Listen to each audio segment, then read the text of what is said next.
Siapa nih di sini yang kalau setiap dapat uang, entah dari gaji atau nggak dapat dari bonus, pasti langsung hilaf untuk beli ini itu. Makan di restoran mahal, beli sepatu baru padahal di rumah banyak yang nggak pakai, ya kan? Check out keranjang toko online.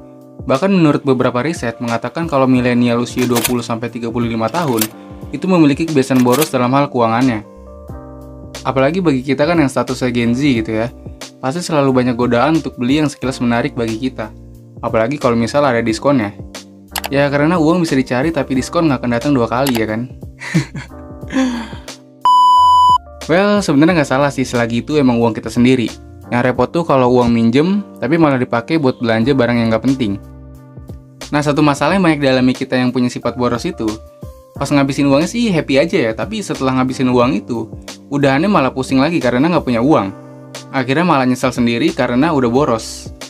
Ngerasa kalau beli sepatu happy-nya cuma sampai ditaruh rak sepatu aja gitu. Makan restoran mahal happy-nya cuma sampai pulang ke rumah aja ya kan. Dan anehnya pas gajian lagi hal serupa malah terulang lagi. Jadi kayak seolah hidup ini tuh cuma cari uang, habisin, cari lagi dan begitu seterusnya, atau biasa disebut dengan istilah rat race gitu. Tapi di sisi lain, kalau kita tahan-tahan pengeluaran kita, yang ada justru kita malah jadi orang yang pelit. Nah, bingung kan jadi harus boros atau tahan pengeluaran? Nah, kalau lo punya masalah di itu dan bingung harus apa, segmen kali ini pas banget nih sama lo. Karena di segmen kali ini kita bakal bahas nih, gimana sih supaya tetap bisa ngabisin uang, tapi tanpa ada rasa penyesalan sedikit pun. Dan cara ini juga yang sering gue lakuin kalau lagi dapat uang. So, jangan lupa untuk simak sampai habis ya.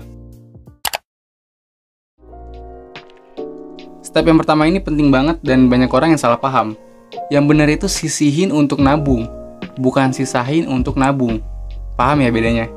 Gini deh, misalnya kita ambil UMP Jakarta 4,9 juta. Atau kita gedempin aja jadi 5 juta. Nah, itu nggak usah banyak pikir lagi, langsung potong setengahnya aja atau 2,5 jutanya buat disimpan. Entah ditabung di rekening atau nggak diinvestasiin ke reksadana. Nah, kalau ditabung di rekening, gue saranin untuk punya rekening khusus untuk nyimpen uang itu.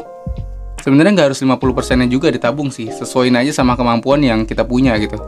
Tapi intinya nabung itu harus pertama kali dan sesuai kemampuan kita aja. Nah, setelah uang itu disimpan, anggap aja uang itu hilang atau emang udah bukan uang kita lagi gitu. Karena kalau kita mikirnya nabung kalau ada sisa, yang ada malah nggak jadi nabung. Karena otak kita selalu ngasih list apa aja kebutuhan kita. Padahal bisa aja itu emang kemauan kita aja, bukan kebutuhan gitu. Setelah kita sisihin uangnya buat nabung, nah baru deh sisa uang itu yang dihabisin untuk kebutuhan, kemauan, berbagi, atau lainnya. Tapi ngabisinnya pun harus ada caranya supaya nggak nyesel karena habis begitu aja. Jadi kita harus tentuin dulu nih, kita tuh bahagia kalau beli apa sih? Entah kalau beli makan enak, belanja baju, tas, sepatu, atau bahagia kalau traveling gitu misalnya. Nah, kalau kita udah nemuin hal yang kita suka, barulah kita boros di situ. Misal kita suka makan, ya udah boros aja di makanan walaupun penampilan kita sederhana. Kalau misal kita suka fashion, ya udah boros untuk beli pakaian aja walaupun makannya sekedar kenyang aja gitu. Segmen kali ini gak bermaksud buat ngajarin lu untuk terus-terusan nahan pengeluaran yang lu suka, cuma buat ngumpulin uang. Karena mau gimana pun, kita juga berhak bahagia atas uang yang udah berusaha kita dapetin. Tapi kita juga harus bisa punya kendali nih atas apa yang kita punya.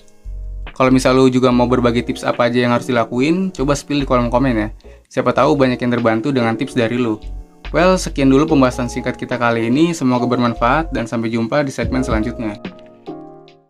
Penghasilan gue kayak gimana? Terus gue gimana? Menghidupi keluarga gue gimana?